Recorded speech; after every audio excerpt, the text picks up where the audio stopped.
ശബരിമല സ്വർണ്ണക്കൊള്ള കേസ് പ്രതി തന്ത്രി കണ്ഠര് രാജീവർക്കും കുടുംബത്തിനും ആദായ നികുതി വകുപ്പ് അറിയാത്ത വൻ നിക്ഷേപമുണ്ടെന്നാണ് SIT കണ്ടെത്തൽ. തന്ത്രിയുടെയും ഭാര്യയുടെയും പേരിൽ ലക്ഷങ്ങളുടെ നിക്ഷേപങ്ങളുണ്ട്. തന്ത്രിയുടെ വരുമാനത്തിൽ ക്രമാതീതമായ വർധനയുണ്ടായെന്നും SIT കണ്ടെത്തി. തന്ത്രിക്കും കുടുംബത്തിനും ലഭിച്ച അധിക പണം സ്വർണ്ണക്കൊള്ളയുടെ ഭാഗമായാണെന്നാണ് വിലയിരുത്തൽ.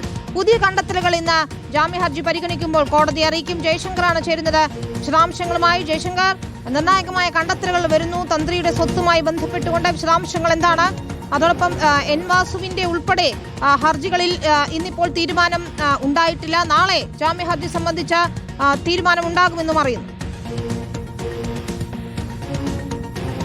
വിനീത, ഈ ശബരിമല തന്ത്രി കണ്ഠര് രാജീവരുടെ സമ്പത്ത് ഇടപാടുകൾ സംബന്ധിച്ചും SIT സംഘം അന്വേഷണം നടത്തിയ അന്വേഷണത്തിലാണ് കണ്ഠര് രാജീവർക്കും ഒപ്പം തന്നെ അദ്ദേഹത്തിന്റെ ഭാര്യയ്ക്കും ആദായ നികുതി വകുപ്പ് അറിയാത്ത സമ്പാദ്യം നിക്ഷേപമുണ്ടെന്നൊരു നിഗമനത്തിലേക്ക് അന്വേഷണ സംഘം എത്തിയത്.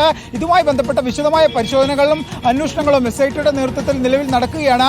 ഇക്കാര്യം കോടതിയെ അറിയിക്കും. ഒപ്പം തന്നെ ഈ സ്വർണ്ണക്കൊള്ള നടന്ന കാലപരിധിക്ക് ശേഷം തന്ത്രിയുടെ സ്വത്തുവകയിൽ വലിയ തോതിലുള്ള വർധനവുണ്ടായി എന്നാണ് SIT പറയുന്നത്. ഈ വർധനവ് ഏതെങ്കിലും തരത്തിൽ ഈ സ്വർണ്ണക്കൊള്ളയുടെ ഭാഗമായി ലഭിച്ച പണം ഉപയോഗിച്ചാണോ എന്നാണ് SIT നിലവിൽ പരിശോധിക്കുന്നത്.